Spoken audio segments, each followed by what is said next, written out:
Okay, hello beautiful people. I filmed this video like 4 or 5 times, and this is the first time I've done that in these August 2026 diaries, because the other three previous ones I had just like spoken and filmed and accepted it, and maybe edited once or twice, or like refilmed like once or twice on those, or not even, or just kind of went with them.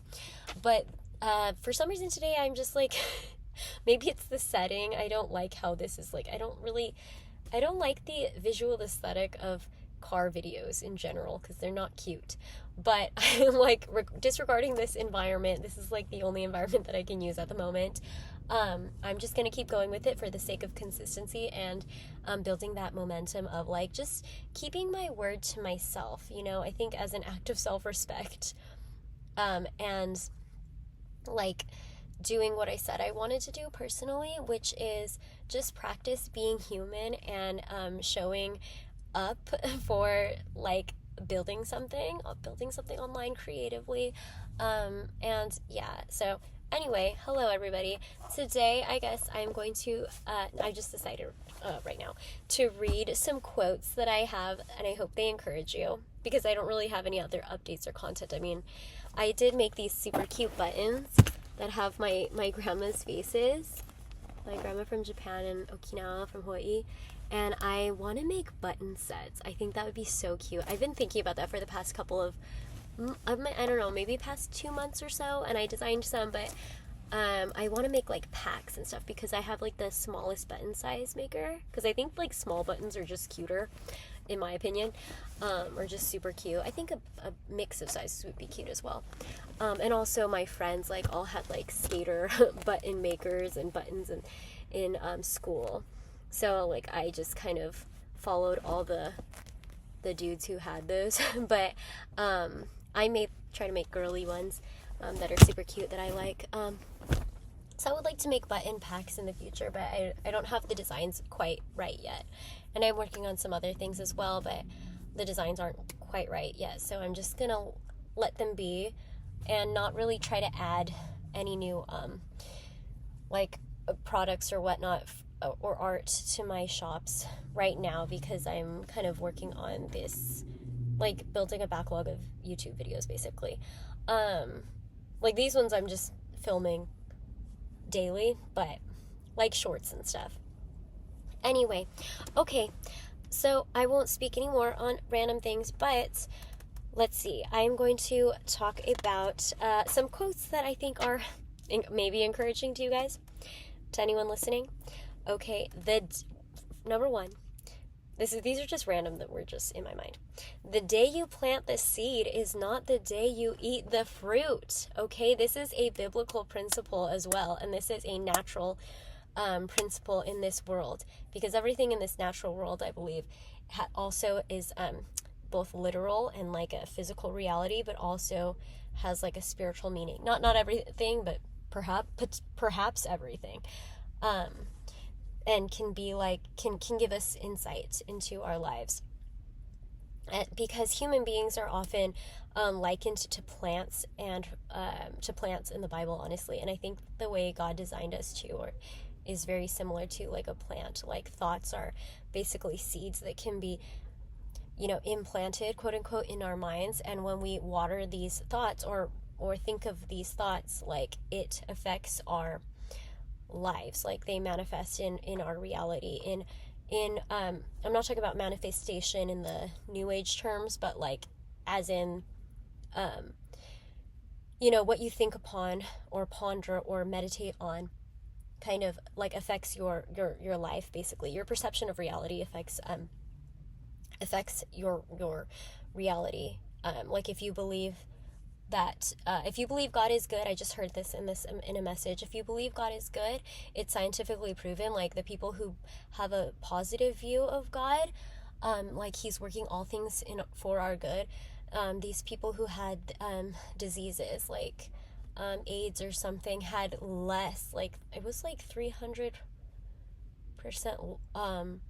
less negative things or more positive things in their body than people who had like a negative view of God. And that's kind of like a anyway, that's just, it just makes sense, you know, when we have a positive mindset. So a mindset is so important. And anyway, sorry, that's just one example of how human beings are likened to plants. But this quote particularly, the day you plant the seed is not the day you eat the fruit, is more talking about, like, you know, planting and building something. It could be anything, obviously, but like I'm gonna apply this to like an artistic endeavor or a creative project or a business pursuit, entrepreneurial pursuit or whatever. So yeah, it's a reality in plants, but also like in life, you know, everything takes practice. Everyone knows this. I mean, literally, if you hear the quote, you'll understand, but I mean, and you'll already get it, but I just love expanding on things of why they're important to me. But I think it's also encouraging because sometimes we want instant gratification in this like world, and especially, excuse me, with social media and with like not even social media, but just like the digital age and stuff, because we can get a shipment overnight through Amazon, or like the next day delivery or overnight delivery, get anything we want super, super quickly. But anything worth having really does take sometimes takes a long time to build, you know? And if not, like if you know, the Lord provides for us, sometimes like it's a long time of character building as well, so that we'll be able to handle blessings and, you know, not just like lose like a good thing that we receive, you know? I think because there was like another study or something like this that I heard, or like an analogy, but people who had won the lottery without knowing how to manage their money beforehand, like they lose it quickly after. But if God like takes us through seasons of, now I'm just saying this, of like learning how to budget and how to use our money or our time or our attention or, you know, anything wisely, and so that we can sustain, and not only sustain and keep, but also multiply and bless other people and, you know, our loved ones and others who need it, you know, like it's better for it to take longer to achieve, I guess. You know, and honestly, if I had quit my art business, like I'm still going with it, you know, it's still, I'm just still going piece by piece, little by little. My like art shop and stuff, where I have my drawings and cards and stuff, like if I had stopped when I was doing those open air markets, when I was like breaking even at some of them, or losing money because like the vending fee was like $100, and then I'm like, oh my gosh, how am I gonna make $100 in sales, because I have like not expensive products, so I have to sell kind of a lot of cards to make up for that, you know, or like paper goods, you know, stickers. Like if I had stopped, thank God I knew the possibilities, because the Lord had, you know, the artist that I worked for before, like that's her living, so I'm like, I know I can do it well, and I know I have a good product, like I know in my opinion the art is good, and the quality and stuff, so, and thankfully the first few markets that I did were really my demographic and audience, so it gave me a lot of hope initially.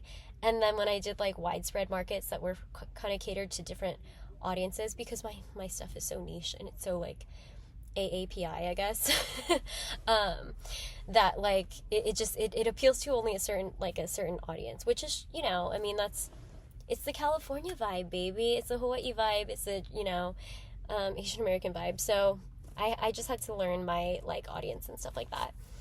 But like if I had stopped, then, you know, I don't think I would have had the growth. I wouldn't be in stores right now. You know what I mean? So it's going to take a long time, and it might take a while. And I think with this YouTube thing, it took me such a long time to say I want to be a YouTuber or I want to like create, you know, videos on YouTube, because it just seems so kind of like that's my friend. Remember I said I run into people at boba shops? I'm literally at this boba shop and my friend's here. Hold on, I'm gonna make this video later.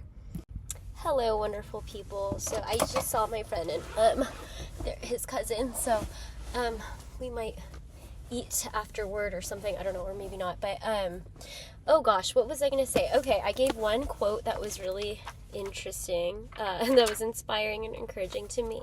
I hope there's another, quote that I have. Let's see. Gosh. Okay. All right. Embody the tortoise, okay? Embody the tortoise, not the hare, okay? Slow and steady. I think I've mentioned this in my other video, to be honest. But yes, the quiet, the unseen, the uncelebrated progress, not the loud, hurried, or rushed, or anxious energy and validation desperation.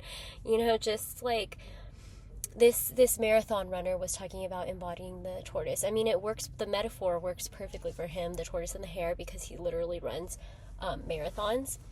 But it's so true, and he was actually likening it to like a life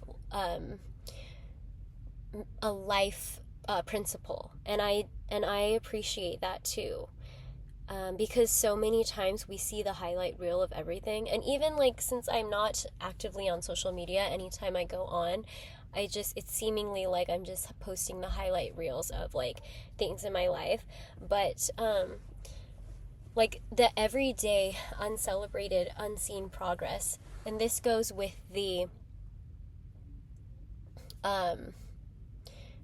excuse me, sorry, I was thinking if I should redo this whole video, but no, let's just keep going. This goes with the slow or not instant gratification, right? Same thing. The hidden seasons, or the seasons just like Joseph in the Bible, he was in prison and sold as a slave by his brothers for like 12 years. That like prepared his faith and character and shaped his journey. We don't really know what happened mentally, internally. The Bible doesn't indicate that he ever lost faith. Like, he always gave glory to God and still had faith, which is so amazing. But we don't know what happened during those time periods where he was sold as a slave, and then raised up, and then falsely accused and imprisoned for years and forgotten about, but I'm sure his faith was tested because of all these things, that he had to go through. And Moses also went through that, because before he went to be God's instrument to release the Israelites from their prisons and their slavery and chains, he had to go 40 years in Midian, and just be married, and he was like a shepherd or something, and just live that, I think, nomadic life, because I think they were like a nomadic people, but like he had to live with the Midianites, and I believe, sorry, excuse me, I don't know if Zipporah, was she in Midian? I forgot, I'm sorry, because then the Midianites later on, they fought that. So I believe, so I'm not sure, but anyway, he was with a different tribe of people, and I will probably remember what the name of them they were, Jethro, and the mother of his father-in-law, the father of his wife. But anyway, he fled Egypt for like 40 years or so, when he was 40 years old, and then he came back when he was 80 or something to help the Israelites, to flee out of slavery. And I believe this is actually this hidden season, although sometimes it can feel very painful because we're not like seen, like maybe your worth and value or what you have to bring is not seen. The hidden season can be the character preparation time. And it's a blessing as well, because God is like protecting you and all of that stuff. And I think, the hidden season is different from the wilderness season, which the wilderness season is also like faith trials and faith testing and building as well. But yes, so anyway, I wanted to say that. And also, I was going to say King David too, because for years, he was anointed that he was going to be the next king, but like after he slayed Goliath and was working in the temple with the King Saul at the time, the King Saul got jealous, even though he hired him to kill Goliath, but then he got jealous. So he tried to kill him, and David was on the run for years. That could be considered his, I guess, wilderness season. Maybe not a hidden season, or both, but his character was definitely being tested.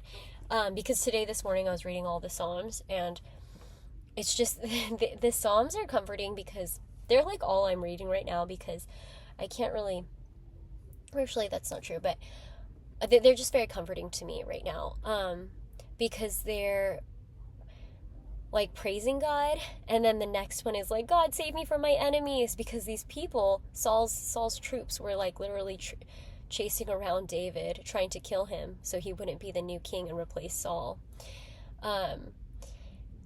And they're all like David, or or whoever the other psalmists were, like crying out for God's deliverance, and then praising God because like God saved him, and then like he's on the run again.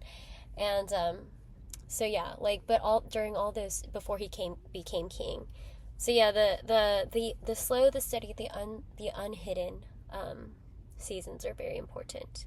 One day I would like to do a video on hidden seasons and wilderness seasons, perhaps potentially if I feel led to.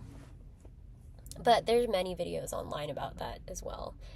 So yeah, I think maybe I'll just stick with the artist worth value identity like theme, since that has been such a prevalent like thorough line and thread throughout my life. Okay, the next quote. Do one thing your future self will thank you for today. This is super important. Like one small thing every single day, I believe, as much as possible. Obviously give yourself grace and receive God's grace too, because we're human beings. We have finite energy, and everyone has different levels of like energy levels and abilities and circumstances and whatnot. But within our means, as much as possible, do one thing your future self will thank you for today. Even just journaling and praying and being with the Lord, or like taking temperature of your emotional your emotional state or mental state, and kind of releasing it. That can release a lot of blockages and be very helpful for your future self. But as well as like an actionable step too, like it could be like some other concrete thing as well, like making a video or editing little by little, or writing like just 5 minutes timed writing, because if you want to be a writer and write books, that's what I want to do. To write, just like to get yourself to write is the hardest thing. Just like artists, we love drawing, but to get yourself to draw is the hardest thing. So it's like getting yourself to write, getting yourself to draw is like the most difficult thing to do. Oh, there's my two friends. Hold on for a second. So thank you everybody for watching. That was the August 4th, 2026 video diary. I obviously cut it a little short because I ended up doing an interview with my friends, so I will post that one after this. I hope everyone has a beautiful night or day and a wonderful month, and I hope those two quotes that I shared were helpful. The day you plant the seed is not the day you eat the fruit, and embodying the tortoise method, the tortoise rather than the hare, and doing the kind of going against the impulse for instant gratification, but instead kind of retraining our brains and our bodies and our minds and souls and hearts and all of that to be to doing the uncelebrated, unseen kind of work behind the scenes before to really work on something that has value. So yeah, I hope everybody has a good night, and I'll see you later.